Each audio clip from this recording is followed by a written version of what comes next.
नमस्कार मंडळी, शुभ सकाळ सर्वांना। आजचा दिवस आहे दुसरा आणि तुम्ही बघितलं असेल वेळ किती झाली होती आणि आपण किती वाजता उठलो ते। आणि आज आपला आहे दुसरा दिवस, तर आपला पल्ला खूप मोठा आहे आणि ह्या पल्ल्याला चालायचं असेल तर आपल्याला लवकर उठावंच लागेल। आपले साई भक्त बघा सकाळची शिटी वाजली तरीसुद्धा झोपले होते, पण काय नाही, साई भक्त उठणार हे आपल्याला खात्री होती। साई भक्त हळूहळू उठायला लागले आणि तयारी चालू झाली पालखी पुढे नेण्याची। आपण पण फ्रेश होऊन बसलेलो पालखीजवळ बसून आपण साईबाबांची आरती सुरुवात केली। साईबाबांची आरती घेता घेता खूप मन प्रसन्न झाले। मन प्रसन्न होता तर दुसरे साई भक्तसुद्धा आरतीला जोडू लागले, बघू शकता तुम्ही। आणि धूप पेटवलं होतं आपल्या कुमार भावाने, तर आरतीसुद्धा झाली होती आणि साई भक्त सगळे आरती घेत होते। त्यानंतर साई भक्त बघू शकता तुम्ही, सकाळची आरती घेतली, काकड आरती। आपले भाऊ बघा कसे आपल्याकडे बघतायत। त्यानंतर आपण झटपट आपल्या सकाळी पहिल्या चाय घ्यायच्या तयारीला लागलो। आपली सकाळची ही पायी पदयात्रेमधली पहिली चाय आपण सुद्धा घेतली। काळी चाय होती आणि काळी चायसोबत पार्लेजी बिस्किटसुद्धाही होते। त्यानंतर बिस्किट घेतलं आणि चायमध्ये बुडवलं आणि तो स्वाद घेतला। हा स्वाद रोजच्या चायमध्ये नसतो। आपले कुमार भाऊ हसत होते आपल्याला व्हिडिओ घेताना।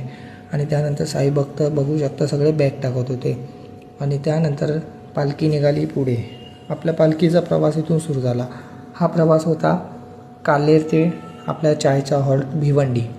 आता ह्या प्रवासाला आपण चालू करूया साई नाव घेत। मस्त सकाळची गुलाबी थंडी होती आणि ह्या गुलाबी थंडीत सगळे साई पदयात्री सकाळी सकाळी या थंडीमध्ये चालायला मजा खूप वेगळी वाटत होती। आणि बाबांचा सहवास सोबत होता तर काही वाटत नव्हतं।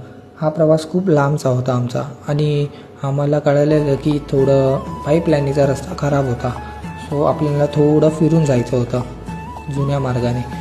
तर आमच्यासाठी तो नवीनच होता, पण काही हरकत नाही, बाबासोबत आहेत, आपण काय पण करू।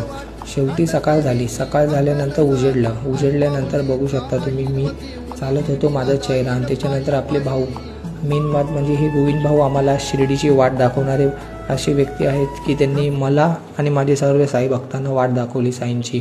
तर साई भक्त आणि त्यांचे 2 मित्रसुद्धा रमतगमत साईरामाचा जल्लोष करत चालत होते।